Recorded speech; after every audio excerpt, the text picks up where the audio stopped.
before they split out by rule, otherwise you're going to get a flag. I mean, this is the point again where we don't know if that's true or not, but I think it is true. And then they also have to make sure they're on the line, get set quickly, and don't jump. There's no excuse for jumping for a gunner, because he should look inside, he should see the ball, and he should be on the line all the time. It's a camp thing, it's an off-season thing. Just establish that early enough. Pick your guys well. I mean, even in Europe, there is guys that can really do it, and there's guys that are never going to be able to get off the line. So don't be lazy. Don't put your worst guy out there. I have one guy who does it for me. I think 80% of the time he's in charge. He's the reason why they fair catch things, because he's standing right in front of the returner all the time, because they can't block him. I found one guy. So since we're a little bit directional kicking, I know we're going to kick it to the side. I put him on that side. He's going to be there in no time. He's standing before the guy. And I tell you guys, 80% of the time they fair catch it. And it's that one guy doing it. We're not even, sometimes we're out kicking the coverage. The guy's still there. That's why it's important that you really look for personnel. Personnel is huge. Like I told you before, eyes, most undercoached aspect in Europe, personnel. Most undercoached, it's an organizational thing. People are lazy. Find your matchups. Make sure you get a good guy there against their worst guy. Make sure you take your time. I told you guys when I was in college, I was in small Division III school. The only reason we won 2 or 3 games a year, and that's the most we won, is because we took care of those little things. We spent hours on personnel. How can we get that linebacker blocked? Okay, that tackle would never block him. So we swapped guys to make, you know what I mean? Those little things took hours, the whole night, but we won that game. And that's where I learned that it is worth to go through your personnel and make sure you put people in positions where they can be successful. Okay? Yeah, boom, okay. This is what our alignment, obviously. Coach, yeah. Can you explain that one of the last sentences to me? Gunners must make sure they come inside the numbers and then split out. You can't enter the Is it play. pre-snap alignment? Yeah, you can't. I think you got to be inside the hashes or inside the numbers pre-snap before you can line up. Okay. Otherwise, you're an illegal participant and you're going to get a flag. Okay. Something like that. I'm not sure if that's still on, but I leave it in and I make them sure. I told you guys what we do before anyways. What we going to do as punt team. I said it at the beginning. We huddle anyways. So I got everybody in there anyways. I huddle because I want them to be able to communicate. You always have time. You don't have to rush it. I mean, if the offense comes off the field fast enough, you have time to huddle. I like to have a huddle so I can give them a fake signal and whatever I want to do, but I want them to be perfect. What we do though is when we break the huddle, we're sprinting to the line. It's going to be like, line up and go. So they are, you see, you catch them like this. If you come out and you line up and your right guard is missing or he's late and he trots out there, they have time to pin their ears back and get ready to go. But if you're in a huddle, they can't line up yet. So now you run out, you line up, and then they got to get lined up fast, you get them. You know, it's all about rhythm, destroying the rhythm. Make sure you're not predictable. I mean, obviously in my toolbox, I can bring both gunners on this side to the field. Huh? I mean, I haven't done that yet, Stefan, but I may come. All right? He's in my league, I got it. He's in the pool. So if I break the huddle, I can go in tight punt. I can play a tight suddenly. So you can really create some surprises. We're the only team doing swing and gate after touchdowns. There's a reason why we do it. Okay? So this is our alignment, 6-inch splits. Obviously it's a little bit, I'm going to explain it in a second. There's a little bit more like a pocket. We are not on one line, but in general you can see how we're going to line up and how we name our people. And then the guard, the tackles, and wing assume a 2-point stance. Okay, and this is the stance we're doing. I'm gonna have my left foot up. I'm gonna turn my foot in a little bit because I want to put my mental weight and I want to put my physical weight on the inside of my big toe. Okay, this is the snapper. There's the other side. I'm on the right side. I'm the guard right here. Okay, so just to give you the stance, I don't want to put my forearms down like this. I always say that's a lazy, tired football player. You see people doing this a lot. We want to have that foot back, staggered stance. Be comfortable. Not everybody's going to do it right. You're going to do it the way for your eyes so it's pleasing. You know, some of them are really. But if they feel comfortable, they're good balanced, and they get the job done. Just don't put them in a form. Not everybody is the same. Okay, it's very, very important that people are different. Okay, so you got this. I got my hands on my thighs. Very important is to get my chest up, and see. I gotta scan the front. I can't be down here, and I can't keep my shoulders forward because number one, people grab you and pull you, don't let you kick back because we're kicking sliding. If I'm down here, I can't see the stunts. I can't see the loop, the stunts, the twists. I don't see that stuff. So I gotta be off, I gotta be like this. If I'm the guard, I gotta make sure that if I'm standing like this, that I break the hip of the center or the belt bucket of the center. A belt line. A referee told me once, if you're on the side and he can see air through the center and the guard, then he's going to throw a flag. You're not online. You're not properly aligned. So that's what they told me. So I always say, make sure you break the plane of the center's hip.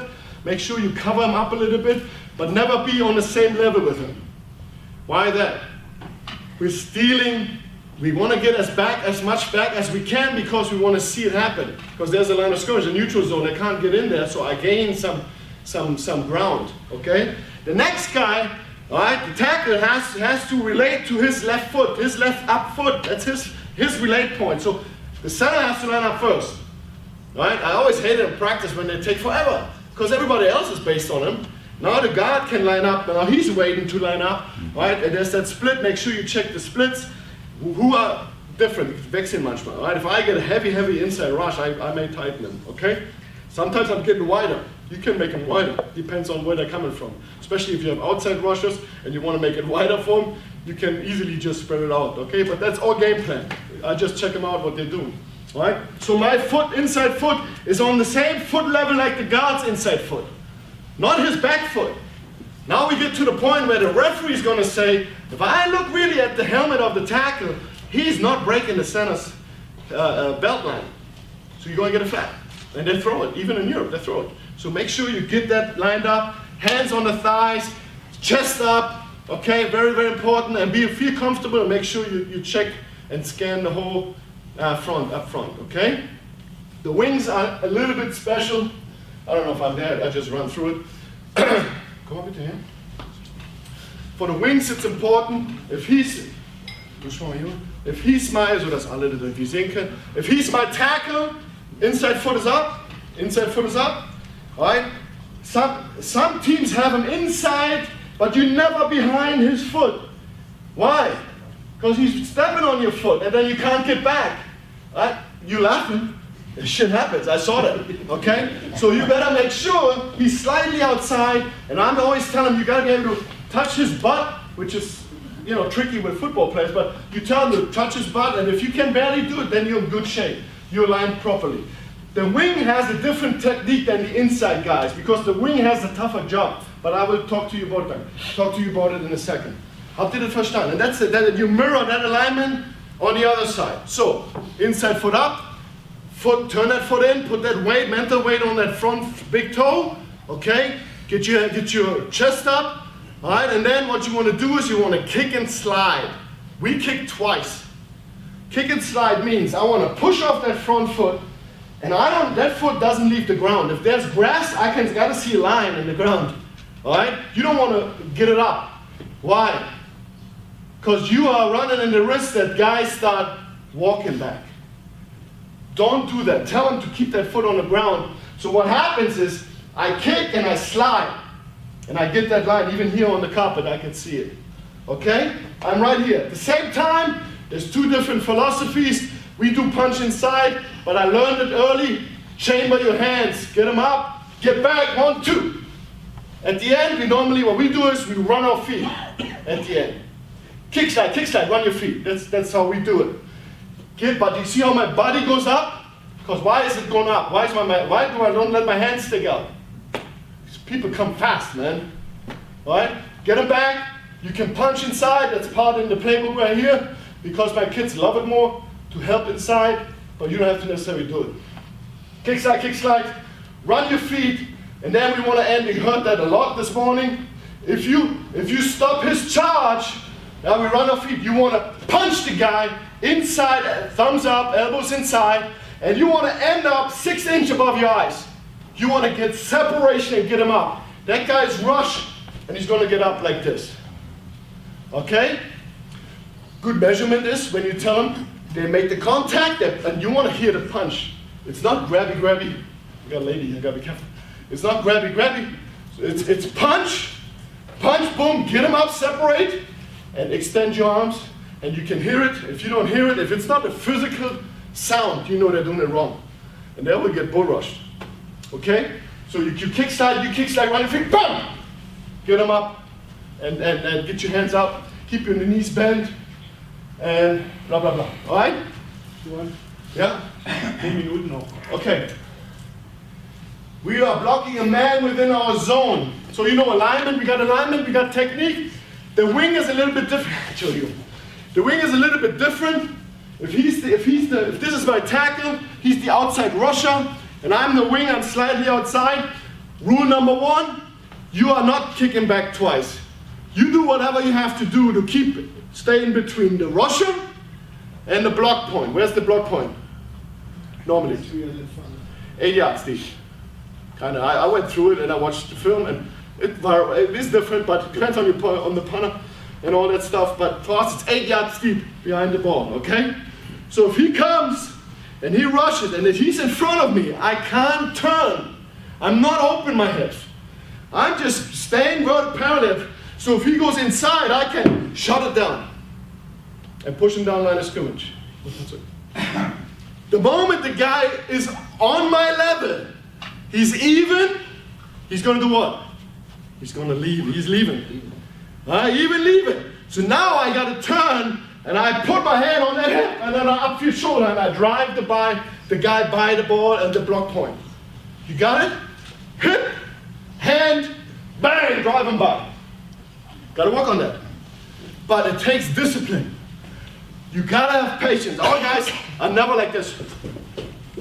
Remember, our guys, they sit there. I always tell them you're like a shark. You just sit there, you're reading that guy. And he may do this. He may do a little bit faster. He may not move at all because the guy wants to go in. You know what I mean? Everything is based on this guy. Okay? We are blocking.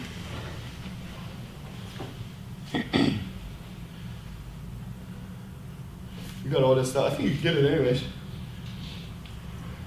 Here it is. We are blocking a guy within our zone. So right here, let's look at the tackles.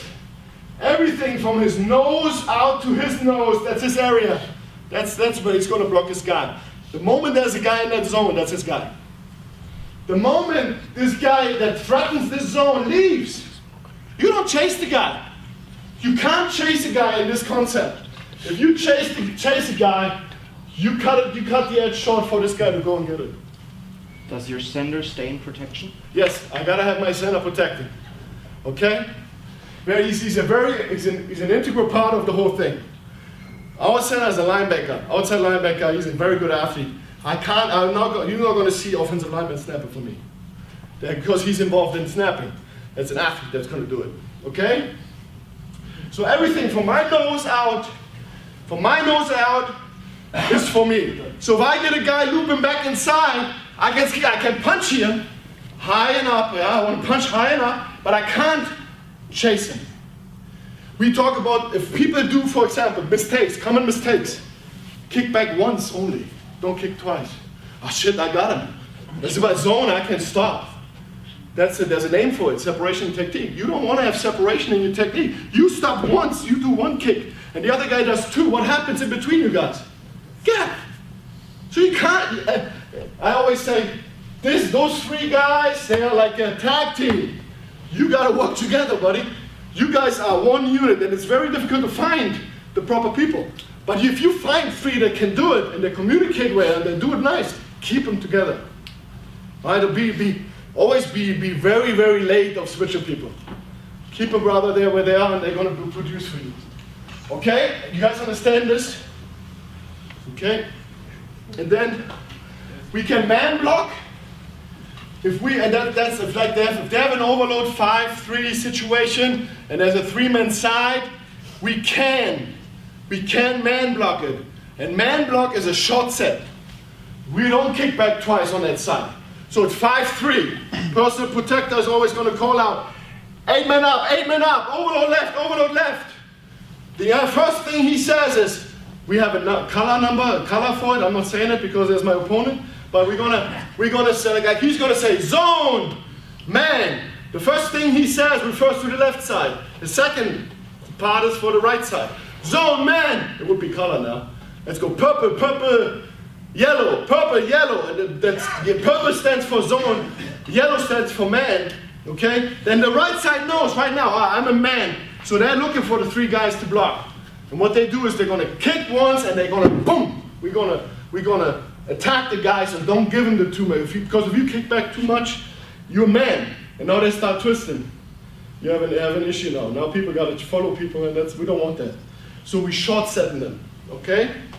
And you always, it's very interesting to see how you surprise people. They come and oh, they don't expect you to do that, okay? There you got a little bit. I think I got a page here. Here you see it's 5 on this side. This should normally be another number, but then you see the 3 and then how we man that up. And here's a couple of calls. 8 up, 8 up, 8 up, right? Then this could be a Liz call. We call Liz or Rip to direct the personal the snapper. He would fit this side, and we always tell our guys here, you got always outside 3. Outside 3 is yours. Okay, that's what we do. I'm aware of you can put 2 in the A gap and all that, but if they create a stress zone, which is 2 in 1 gap, we will adjust to it. But I can't say it here because he's sitting here. But obviously you got answers for that. But just so for communication, this guy would say right now, 8 up, 8 up. All right, purple, purple, which was zone. You got to zone that up on both sides. Purple, purple, Liz, Liz, set. And then there's a non-rhythmic snap. You never say, hut, and then the snap comes, because you know what they're going to do? They're going to time it. So what you do is you're going to go non-rhythmic. That's a big deal for us. So the PP is standing there. He's going to go 8 up, 8 up. All right? If it's 4 and 4, he's not going to say anything. If it's 5-3, he's going to communicate the overload. And then he's going to say, Liz, rip, and set. And then the guy can snap it whenever he wants.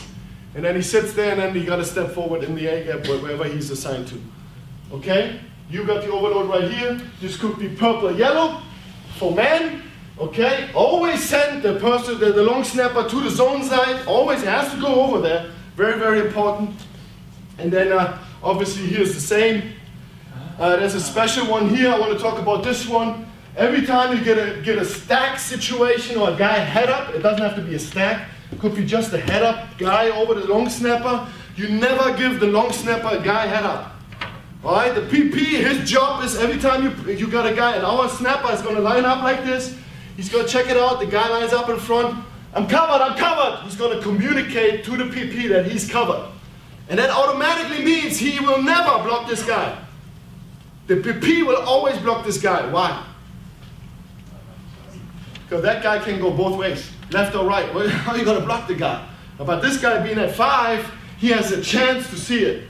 So we always send the guy to one side, follow the rules, send him to the most guys where the zone side is, and then the guy's head up, and this guy's gonna snap it, drop that outside foot, and he's gonna go down and block it to that side wherever the zone side is, and the PP is gonna take the guy head up, no matter where he goes. If he disappears to the zone side in front of the snapper, hey, that's great, I take him. But we have taken care of a probably problematic situation. If you don't really know where the guy goes, you can't just give a head-up guy, two-way go guy to the snapper. Ich dachte, das ist wichtig für euch. Okay? Here's zone blocking. You can see it again. There's a rep call right here. Oh shit, he sees my zone call. Oh, I gotta change it. You got this. You got this. I mean, this is self-explanatory. Self-explanatory. Spreading the net. That's part of it. I want to go through it, but I don't have enough time. This is how we spread the net. All right, I'm talking to you. I told you I'm directional most of the time, but this is just if we're in the middle of the field. We have 2 guys going to the ball. If I call in the left, Liz call for the snapper. He's going to protect. He's going upfield, and he will play the ball carrier, and he's going to play thick, really thick on that side. All right, the PP is going to step in his gap. If he calls Liz, obviously the snapper has this side. He has this side, and they're straight to the ball. They're running straight to the ball, making sure they get downfield and in the face of the guy. We got a heavy guy. Heavy Heavy means it's outside eye, inside eye, really heavy on the guy. But before we go and fold into the, or collapse the coverage into the ball carrier, for 15 yards downfield, we will all go through our landmarks first. You never have a guy going 5 yards and then go into the ball carrier. I'm a stickler for that.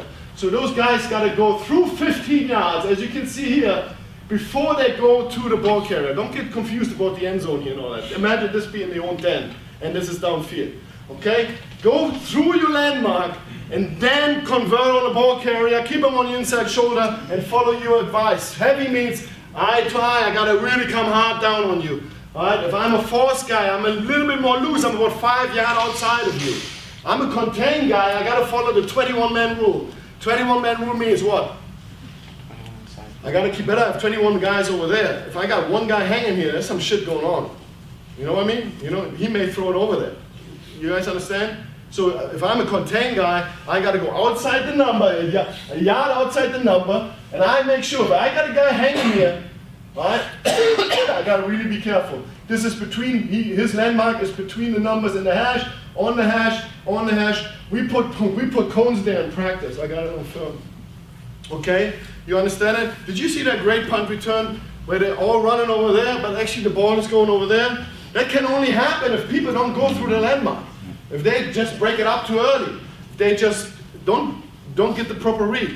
You gotta be really, really smart. And if you have one guy, two guys, I mean, he's gonna see it.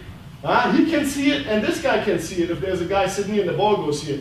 So I could have 3 guys watching that if they go through the landmark.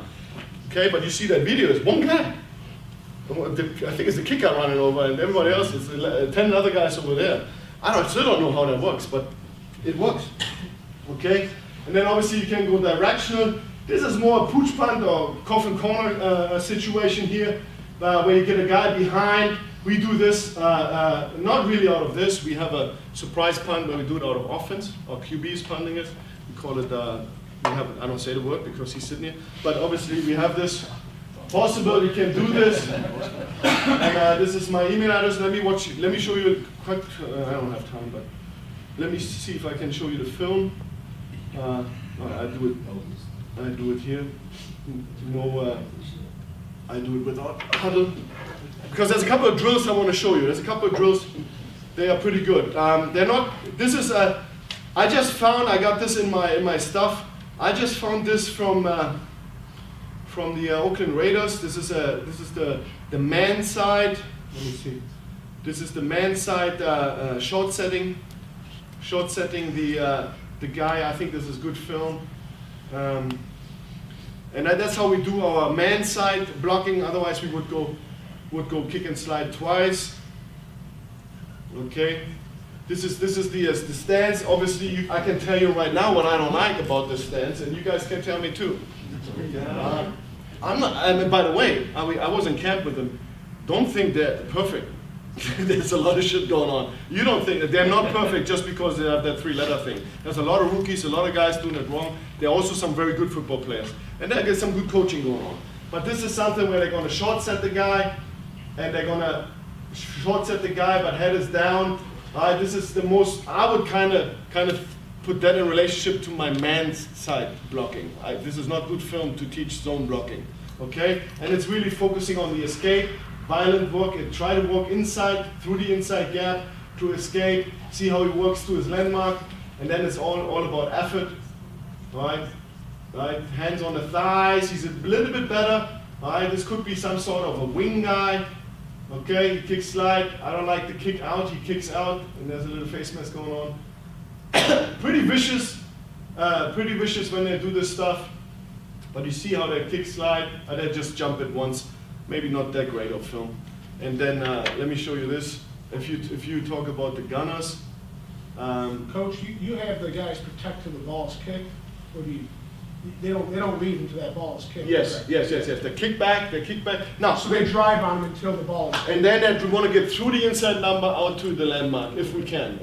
That's why it's a really vicious battle, getting off the ball. I mean, those guys are holding. He's teaching that on the other side. Or tomorrow, punt return, watch the guy, Coach Lee. He's going to, it's not moral what they're doing. This is really, they're right? So you better work on those vicious, sudden movement, push pull, over the top, rip, all that good stuff. You heard D-line technique. That's very much, you can incorporate it in your escape technique. But you got to spend time on escaping. Just protection is not going to get it done. You got to get out too. So it's a very time-consuming thing. But when you have camp like we have, you can split it over days. You're going to be all right. It's going to be all right. They're not perfect. We're not perfect. But you pick good people and you work a little bit on that stuff every week. We do it every Tuesday. We're good. Okay. And then I like this drill. It's interesting, just for you to give you some, which we use all those drills. I like that hoop thing. He's a gunner, and he kind of tries to, he goes back into his lane. He wants to actually win inside, but as you can see, he's leaning. What we do sometimes, we put a towel on the ground. We put a towel on the ground, and we tell the guy to pick it up. What happens with the shoulder? He's going to dip that shoulder and get through. It's a dip and rip, huh? We just heard that before. That's kind of what you got to do. We don't like jumping around left and right. I always talk about one hard move and go. One hard move and go. Don't waste your time. You're not a receiver. If you have one of those receivers, get him off. Get a guy that can move sudden, quick, and get up downfield very, very fast. And I told you there's guys that can do that. There's guys you can really, they're down there so fast. You're gonna have the best punt team in the world. I like that drill. It's a pretty good drill. Okay, I know I'm running over big time. I have some film from us, but that's on Huddle. So I would need to open up Huddle, but I think we can watch that if you want to later on. But this is kind of, I ran through it fast. Obviously I should take a little bit more time, but I don't have enough time. But this is what we're doing. And I believe in this. Obviously, there are situations where you got to go through two guys in A-gap.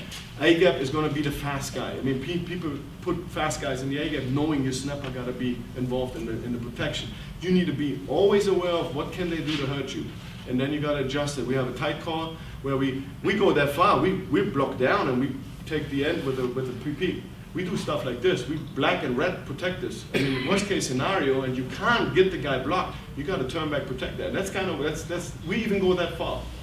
But it's really, really the extreme thing. But we were near. One time we had an opponent that had the import All-American receiver sitting in there, and I knew we can't block him. We have to do that. It worked. But we don't punt much anyway. That's good. Okay? All right. Good.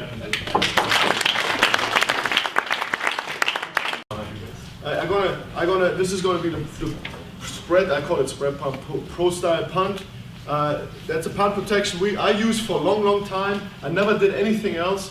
What I want to do is I want to slow it down a little bit and really explain it to you in a way I would talk to my team.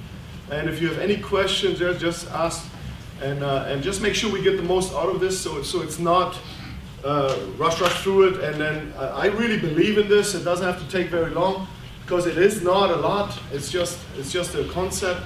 And as you know, there's a lot of concepts flying around right now.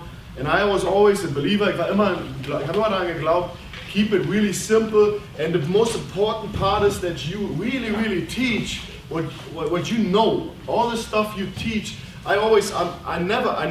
Sometimes in my early years as a coach, I got caught in meetings where I had no answers to the questions, where I saw myself hitting the hole, where I was like, I don't know how to teach that. I'm getting to a point where that was the early times where I was picking up stuff somewhere, and I wasn't really into it in a sense of knowing every nuance of the whole thing.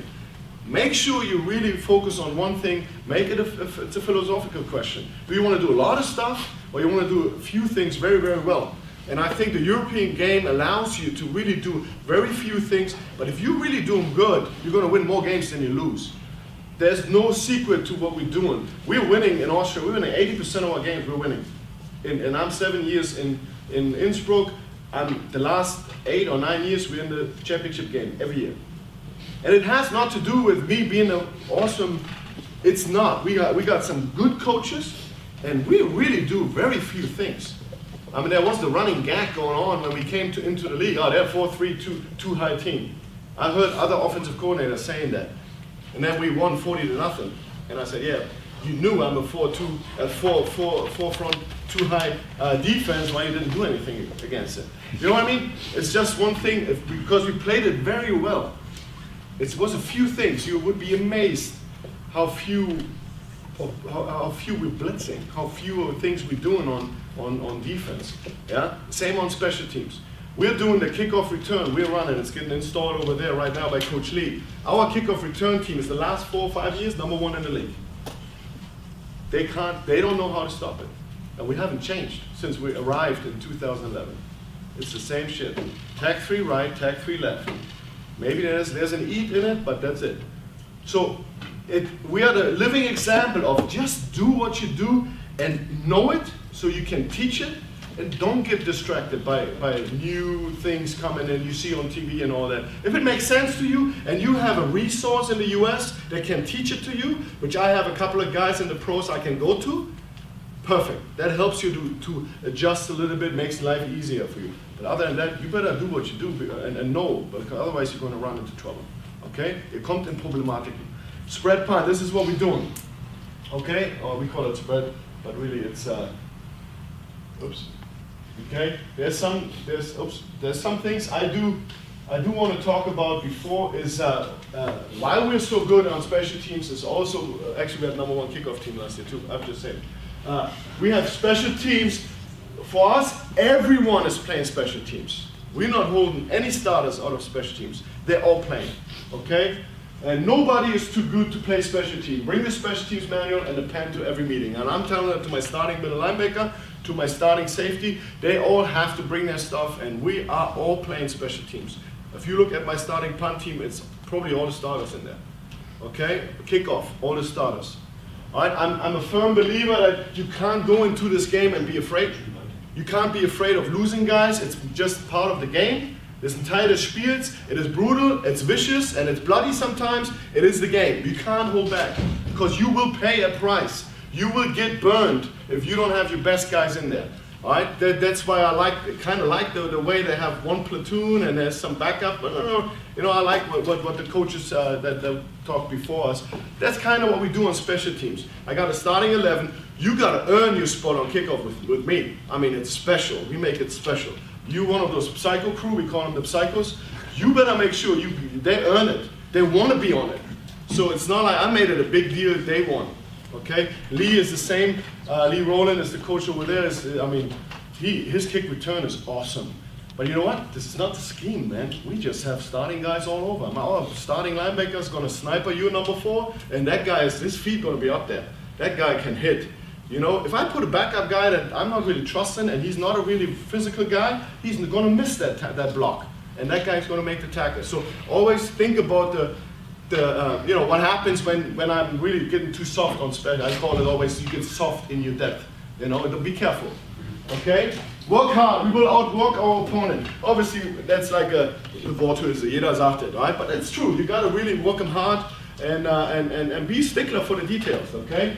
There's no place on the field for laziness. It's very difficult in the European game to really get that in their mind. I mean, there's always that one guy that I'm doing this for fun, coach. I mean, you know what? I don't even have that discussion anymore.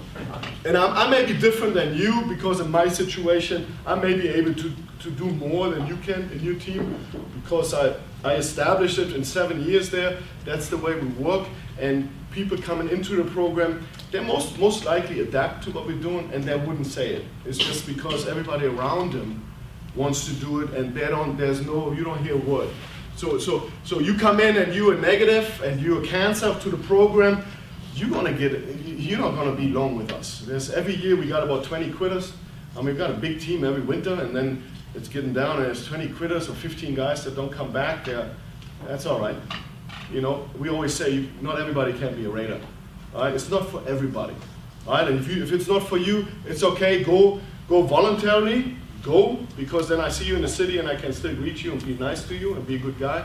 You know, rather than you being an asshole and I have to get you off the team. So that's kind of what my message to the guys.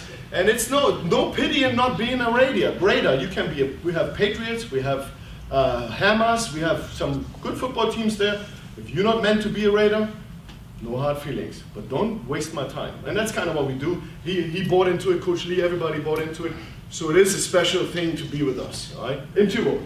Okay, know the rules, be on top of all your rules. Tough for us coaches too, man, that change every year. It's really difficult. So what we do is we have referee meetings and they come in and they give us the new stuff. And we have a good association in Austria. They're good coaches, good referees, and they can give you some update on the things. That's very important, so you don't teach something. I don't know if everything I'm saying here is going to be up to date. I don't know. We're going to find out.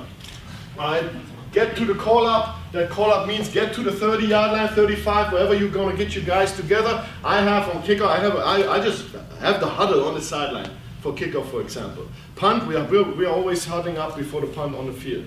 All right, this is just some things we do. Don't torture the coaches by being hard to find. This is something I always tell the guys.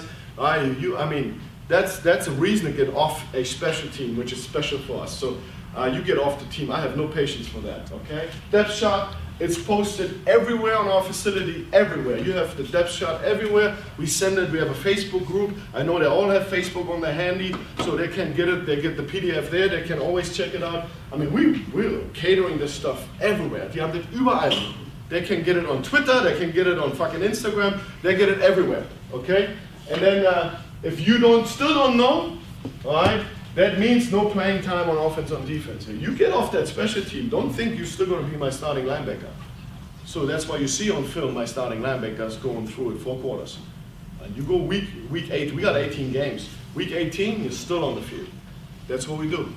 Okay? So this is very, very important in general before we even move on. Substitution. Coaches, not players, make the decision. I know everybody here in the room, you all have that issue with the one guy that takes himself out of the game. You can't allow that. You can't. Okay? Never sub yourself out of the game. I hate that. We got to run more. Huh? If you're like this, you're going to go run and gas us next week. Okay? If you're injured and cannot play, tell coach immediately. I'm lucky. I got a good medical staff. They're going to come and they pull a guy, they tell me immediately what it is and how long I can expect him to be out. So this is something, we're well organized there. Okay? Enthusiasm, the most exciting plays of the game, they occur on special teams. Get freaking hyped. I mean, you know those great hits, they happen on kickoff. They happen on punt return. All right? The most exciting plays and long-lasting plays, a 99-yard kickoff return touchdown, man, that takes forever. You enjoy this. You're running on the sideline and it takes 10 seconds, 50. I mean, this is the best you can have. And it creates momentum, attitude, and belief. If you're successful on special teams, that's going to create all those positive things for your team. All right? If you're shitty, it's going to turn the momentum. They're not going to trust in the stuff you're doing. And the attitude is down the drain. I mean, those guys don't want to be around that shit. Okay? Intense runners and hitters. We're always talking about, we're looking for runners and hitters. Actually, we're looking for strikers. All right? We're not really looking just for tacklers. We want you to, if a bee hits you, if a bee stings you, it's like, ah! When the bee hits you, it's like everybody's jumping up and you're like, what happened? Oh, I got hit stung by a bee. That's kind of how we want to tackle. All right? You want to be like, ah! You want to hit the guy. You don't want to just grab him and pull him down, which is a European issue. We're not we're not tackling very well. And I have my own philosophy, and I said it, we just had national team camp for Austria, and I said the same thing. Olaf, steh mal kurz auf. In Europe, if I'm here, it's a strange feeling, isn't it? It is, because I'm an intruder into his private area, and his privacy, his private space. Okay? We are taught in Europe, here and that's it. I was taught in school, everything. Make sure you respect his private space and all that. Football is totally different. I gotta run fucking through you and hit the guy behind you. How the hell am I supposed to do that if in society I'm taught to just go here and you better don't do anything more, then you're gonna get sued or whatever. And I think in the US, in high school football, they very early start to tear that down and make sure. I mean, you heard coach, the grind the ground and then going through and all. They teach in that physical aspect earlier, more intense, and I don't know, longer maybe. I don't know, but they get taught to. It doesn't mean they don't respect your private area, but in football, we're kind of mirroring what we're doing in society. So guys run to a guy and then they tackle you and they pull you down because they're taught to go here and then you can't go more. And my theory is this is a European thing, and it's hard to break down. Really hard to break down. I've been in the US many, many times. I've seen high school football and I see the way they tackle. Man, there's a few teams in Europe that do that. And those are the same age kid. They're not necessarily better football players or better athletes, but their approach to the game is different. And that's very difficult to change. Because you know how we criticize in football. You know how football get criticized and how it's violent, and that's so non-European, you know. It is. I mean, that's why it's never going to catch up in France. You know, not against the French, but they are. You know, it's not going to. So, speed is needed, taking great angles. Angles, you got to teach angles. A lot of shit happens in special teams in the open field. You got to teach angles. We're not a hawk tackling Seahawk. It comes back to the point where I have never learned it from somebody, and I'm not teaching anything off YouTube. I get the inspiration, but I should go to Pete Carroll and learn it over there, but I don't have the money to go over there, so I'm very hesitant. I do understand the aspect of safety, and we're teaching hip pointing. We're pointing the hip, and your head is automatically going to fall back if you take a proper angle. I mean, it automatically you have to keep the head out of everything we do, but it's not necessary that I follow that video. I rather do the stuff I learned in my years in football, and it is you can teach it safe, not doing the Seahawks stuff. I know teams that do that, and it's no criticizing the stuff, but they had one team in our league is just strictly teaching that, and they have a lot of shoulder injuries because the kids don't do it right. You know, you get a lot of arm tackles, and I remember they had about 3-4 linebackers out at the end of the season, and they all had the same injury. And I know they teach that a lot. And then I'm getting hesitant. I'm like, there's obviously somebody doesn't know how to teach it because they're obviously not tight enough at the guy. You see, I'm not really, I don't know. I was taught old school, and I adjusted a little bit to make it more safe, and we do keep our head out of it. But in special teams, open field, you got to be very, very careful. And angle is going to help a lot. You shimmy to the guy, all that good approach you do, all the good stuff, and you know most of that stuff. If you go to it and you make sure and you emphasize eyes to the sky, keep your head out of trouble and all that stuff, you're going to be all right. Okay, but you can't pass that by. You got to make sure you take care of it. But it comes back to runners and hitters. And I like to say we can't take a mule to the Kentucky Derby. Du kannst kein Esel mit zum Kentucky Derby. If you can't run, you're not going to be on my special teams. I got to look for runners who can run. If they're fearless and they have some sort of intelligence, I love them. They can do and play special teams for me. Okay? No critical mistakes. No block kicks. All right? Everybody knows if you get a punt blocked by percentage, you're going to probably lose that game.